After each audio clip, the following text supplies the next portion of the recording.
Hello friends, welcome to Civil Step Himachal. आज के mains current affairs session में हम बात करेंगे एक्सपोर्ट प्रिपेयर्डनेस इंडेक्स की। इससे पहले कि हम अपना सेशन शुरू करें, एक बार देख लेते हैं कि सिविल स्टेप हिमाचल पर कौन से फ्री इनिशिएटिव्स हैं जो कि डेली बेसिस पर आपको मिल रहे हैं। ये उसका शेड्यूल है। डेली एमसीक्यू रिवीजन सीरीज हमारी आती है सुबह 10:15 बजे, मंडे टू सैटरडे। इसी तरह मेंस करंट अफेयर्स का सेशन होता है 2:15 PM पर, from Monday to Friday. Daily current affairs आपके पास आते हैं शाम को 6:15 बजे, मंडे टू सैटरडे। और JOA ITSI एग्जाम शाम को 8 बजे, ये भी मंडे टू सैटरडे आपके पास आता है। तो इन जो भी ये फ्री इनिशिएटिव्स हैं, इनका पूरा बेनिफिट उठाइए और अपने एग्जाम की प्रिपरेशन को एक सही डायरेक्शन में ले जाने में हेल्प करिए। एक्सपोर्ट प्रिपेयर्डनेस इंडेक्स यानी कि EPI, इसको हम क्यों डिस्कस कर रहे हैं? क्योंकि रिसेंटली नीति आयोग ने एक्सपोर्ट प्रिपेयर्डनेस इंडेक्स 2021 रिलीज किया और इसमें गुजरात ने सेकंड कॉन्जिक्यूटिव टाइम जो है वो रैंक 1 हासिल करी है। महाराष्ट्र, कर्नाटक, तमिलनाडु ये सेकंड, थर्ड और फोर्थ नंबर पर इस इंडेक्स में है। एक्सपोर्ट प्रिपेयर्डनेस इंडेक्स क्या होता है? एक्सपोर्ट प्रिपेयर्डनेस इंडेक्स एक एनालिटिकल टूल है, एक एनालिटिकल डॉक्यूमेंट है जो कि NITI Aayog in collaboration with institute of competitiveness के साथ मिलकर के रिलीज करता है। इसमें 4 पिलर्स हैं और 11 सब पिलर्स इसके अंदर हैं। वो 4 पिलर्स कौन कौन से हैं जिनसे मिलकर के ये इंडेक्स बनता है? वो 4 पिलर्स हैं policy, business ecosystem, export ecosystem और एक्सपोर्ट परफॉर्मेंस। ये जो परसेंटेज लिखी हुई है ये दिखाता है कि किस पैरामीटर का, किस पिलर का कितना वेटेज है। पॉलिसी, एक्सपोर्ट इकोसिस्टम और एक्सपोर्ट परफॉर्मेंस, इनका वेटेज कितना है? 20%। सबसे ज्यादा वेटेज दिया जाता है बिजनेस इकोसिस्टम को, 40%।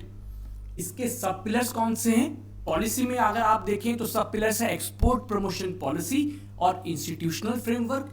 बिजनेस इकोसिस्टम की बात करें तो यहां पर सब पिलर्स हैं business environment, infrastructure, transport connectivity और एक्सेस टू फाइनेंस। इसी तरह एक्सपोर्ट इकोसिस्टम की बात करें तो यहां पर एक्सपोर्ट इंफ्रास्ट्रक्चर, ट्रेड सपोर्ट और R&D इंफ्रास्ट्रक्चर जो है वो एक्सपोर्ट इकोसिस्टम के सब पिलर्स हैं। एक्सपोर्ट परफॉर्मेंस की अगर आप बात करें तो यहां पर ग्रोथ एंड ओरिएंटेशन और एक्सपोर्ट डाइवर्सिफिकेशन, ये इसके सब पिलर्स हैं। तो आपको इसके पिलर्स और सब पिलर्स थोड़े से याद होने चाहिए क्योंकि एग्जाम में पूछा जा सकता है आपसे एक्सपोर्ट प्रिपेयर्डनेस इंडेक्स के बारे में। तो जो आपका एक्सपोर्ट प्रिपेयर्डनेस इंडेक्स है, ये डॉक्यूमेंट आपको बताता है कि कौन सा स्टेट एक्सपोर्ट्स परफॉर्मेंस अच्छा कर रहा है, कौन सा स्टेट ऐसे हैं, यूनियन टेरिटरीज ऐसी हैं जो कि पीछे रह गई हैं, उनकी पॉलिसीज क्या एक्सपोर्ट परफॉर्मेंस को सपोर्ट करती हैं, नहीं करती हैं, क्या ऑब्स्टेकल्स हैं, क्या चैलेंजेस हैं हमारे सामने और उनको कैसे दूर किया जा सकता है। तो एक पूरा कॉम्प्रिहेंसिव एनालिसिस जो है वो एक्सपोर्ट प्रिपेयर्डनेस इंडेक्स आपका करके देता है। अगर आप इस इंडेक्स के ऊपर परफॉर्मेंस की बात करें तो अगर आप हिमालयन स्टेट्स की बात करें तो सबसे अच्छा परफॉर्मेंस किया है उत्तराखंड ने, जो कि हिमालयन स्टेट्स में रैंक 1 है। उत्तराखंड के बाद किसका नंबर आता है? हिमाचल प्रदेश का इन हिमालयन स्टेट्स, ये रैंक 2 है इन हिमालयन स्टेट्स और इनका स्कोर है 40.43। अगर आप कोस्टल स्टेट्स की बात करें तो सबसे अच्छा परफॉर्म किया है गुजरात ने, जो कि ओवरऑल भी रैंक 1 है। उसके बाद आता है महाराष्ट्र, कर्नाटक, तमिलनाडु और आंध्र प्रदेश। ये हमें देखने को मिला है कि कोस्टल एरियाज ने, जो कोस्टल स्टेट्स हैं, they are the coastal states are the best performers. Export preparedness index में सबसे अच्छा परफॉर्म किया है तो वो कोस्टल स्टेट्स ने किया है। इनके पास हमेशा एक एडवांटेज रहता है कि इनके पास पोर्ट्स होते हैं और पोर्ट्स के थ्रू ही हमारा 90% जो है वो ट्रेड होता है। तो एक्सपोर्ट इंपोर्ट करना कोस्टल स्टेट्स के लिए काफी आसान होता है। यही मेजर रीजन है कि एक्सपोर्ट प्रिपेयर्डनेस इंडेक्स में कोस्टल स्टेट जो है वो सबसे अच्छा परफॉर्म कर रहे हैं। लैंडलॉक्ड स्टेट्स में सबसे अच्छा परफॉर्म किया हरियाणा ने। हरियाणा के बाद नंबर आता है उत्तर प्रदेश का, मध्य प्रदेश, पंजाब और तेलंगाना का। यूनियन टेरिटरीज और सिटी स्टेट्स में सबसे अच्छा परफॉर्म किया है दिल्ली ने, उसके बाद गोवा, जम्मू कश्मीर, चंडीगढ़ और पुडुचेरी। इसकी कुछ की फाइंडिंग्स पर नजर डालते हैं। परफॉर्मेंस हमने देख लिया। Most of the coastal states are best performers with Gujarat as top performer followed by Maharashtra, Karnataka, Tamil Nadu. ये हमने अभी पीछे जो है टेबल में भी देखा। States with higher exports also experience high gross state domestic product. इसका मतलब क्या है कि जो स्टेट्स एक्सपोर्ट परफॉर्मेंस में अच्छा कर रहे हैं उन स्टेट्स का जो ग्रॉस स्टेट डोमेस्टिक प्रोडक्ट है वो भी ज्यादा है। यानी कि अगर आप अपने एक्सपोर्ट्स को इंक्रीज कर सकते हैं तो आप अपने ग्रॉस स्टेट डोमेस्टिक प्रोडक्ट को भी इंक्रीज कर पाएंगे। So if you want higher economic growth तो आप फोकस करिए अपने एक्सपोर्ट परफॉर्मेंस को इंप्रूव करने के लिए। Among the landlocked states, Haryana emerged as the best performer, followed by UP, MP and Punjab. Significance क्या है इस इंडेक्स का? सबसे पहला सिग्निफिकेंस है कि ये एग्जामिन करता है एक्सपोर्ट परफॉर्मेंस को, हमारे जो स्टेट्स और यूटीज हैं कि कौन स्टेट किस तरह से परफॉर्म कर रहा है, कौन आगे है, कौन पीछे है, किनको किस चीज की जरूरत है, इनकी जो रूल्स, रेगुलेशंस, पॉलिसीज हैं वो किस तरह की हैं, क्या वो एक्सपोर्ट परफॉर्मेंस को सपोर्ट करती हैं, नहीं करती हैं। ये सारी चीजें जो है ये इंडेक्स आपको बताता है। ये आइडेंटिफाई करता है कि ऑब्स्टेकल्स क्या हैं, चैलेंजेस कहां पर आ रहे हैं कि एक्सपोर्ट परफॉर्मेंस जो है वो अच्छा नहीं हो रहा है। तो हर स्टेट के बारे में बताएगा कि इस स्टेट में ये दिक्कत है, इनका बिजनेस इकोसिस्टम ठीक नहीं है, या फिर इनका ट्रांसपोर्ट सिस्टम ठीक नहीं है, या पॉलिसीज में कहीं पर कमी है जिसकी वजह से इनका एक्सपोर्ट परफॉर्मेंस अच्छा नहीं है। तो ऑब्स्टेकल्स को, चैलेंजेस को आइडेंटिफाई करने में हेल्प करता है। साथ ही साथ it is a guide to state government. जब आप एग्जामिन कर रहे हो सब चीजों को तो उसके बाद ये रिकमेंडेशंस देखते हैं। आपको चैलेंजेस बताया इन्होंने, आपको ये बताया कि कौन से फैक्टर्स हैं आपके स्टेट में जो कि एक्सपोर्ट्स को प्रमोट कर सकते हैं। साथ ही साथ ये आपको कुछ ना कुछ गाइडेंस भी देंगे, कुछ रिकमेंडेशंस देंगे। तो स्टेट गवर्नमेंट को हेल्प करते हैं कि वो अपना एक्सपोर्ट परफॉर्मेंस इंप्रूव कर पाए। इट इंस्टिल्स कंपटीशन, है ना, जब स्टेट्स की रैंकिंग होती है, जैसे अब आया कि गुजरात टॉप पर है, हिमाचल को पता चला कि वो हिमालयन स्टेट्स में अच्छा कर रहा है लेकिन ओवरऑल वो काफी स्टेट से पीछे है। तो इसके बाद क्या होता है कि कंपटीशन की भावना आती है, और जब कंपटीशन होगा स्टेट्स के बीच में तो क्या होगा, एफिशिएंसी इंप्रूव होगी, इनोवेशन होगा, और यही सब चीजें क्या करेंगी, यही चीजें हेल्प करेंगी टू प्रमोट एक्सपोर्ट्स। तो ये इसका सिग्निफिकेंस है।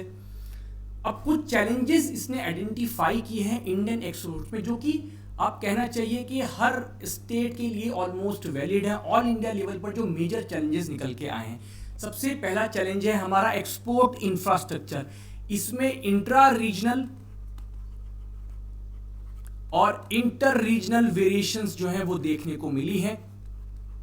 इंट्रा रीजनल का मतलब क्या है? इंट्रा रीजनल जैसे कि मान लीजिए महाराष्ट्र में जो बॉम्बे, पुणे वाला एरिया, वहां पे एक्सपोर्ट इंफ्रास्ट्रक्चर बहुत अच्छा है, ट्रांसपोर्ट कनेक्टिविटी भी अच्छी है, इलेक्ट्रिसिटी का कोई प्रॉब्लम नहीं है ना, तो वहां से एक्सपोर्ट्स अच्छे से हो पा रहा है। लेकिन अगर महाराष्ट्र के आप हिंटरलैंड में जाएं, आप विदर्भ में या मराठवाड़ा में जाएं, तो हो सकता है कि वहां पे एक्सपोर्ट इंफ्रास्ट्रक्चर इतना अच्छा ना हो, उनकी कनेक्टिविटी टू पोर्ट्स इतनी अच्छी नहीं हो, वहां पर कोई लेबोरेटरीज नहीं हो जो कि अपने प्रोडक्ट्स को टेस्टिंग करवा सके।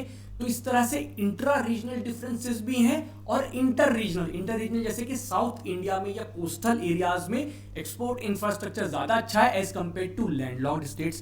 तो ये क्या हो गया, इंटर रीजनल डिफरेंसेस हो गए। इसी तरह जो ट्रेड सपोर्ट है हमारा वो बहुत वीक है।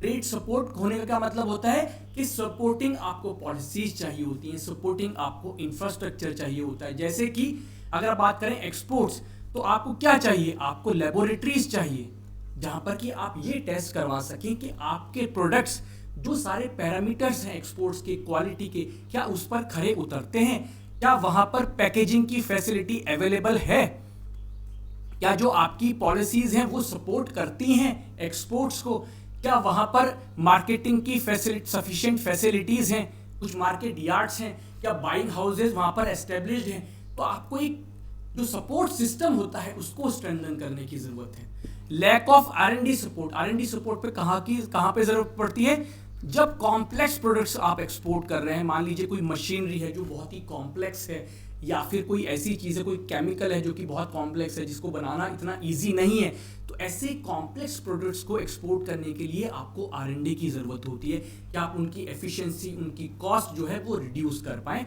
और वो प्रोडक्ट जो है कॉम्पिटिटिव बन पाए इन इंटरनेशनल मार्केट। तो ये कुछ चैलेंजेस हैं। चैलेंजेस के बाद उन्होंने कुछ सजेशंस भी दिए हैं। वो सजेशंस क्या हैं? सबसे पहला है कि आप अपने एक्सपोर्ट इंफ्रास्ट्रक्चर को स्ट्रेंथन करिए, आप कनेक्टिविटी इंप्रूव करिए, आप इंफ्रास्ट्रक्चर को इंप्रूव करिए।